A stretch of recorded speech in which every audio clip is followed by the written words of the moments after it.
Hindi na matutuloy ang December 9 special election sa 3rd District ng Negros Oriental. Ang special election ay para dapat sa nabakanting pwesto ni dating Representative Arnolfo Arnie Teves Jr. na sinibak sa pwesto.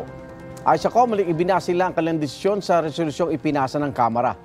Itong Lunes lang, naghain ng Certificate of Candidacy sa special election ang kapatid ni Teves sa si dating Negros Oriental Governor Pride Henry Teves.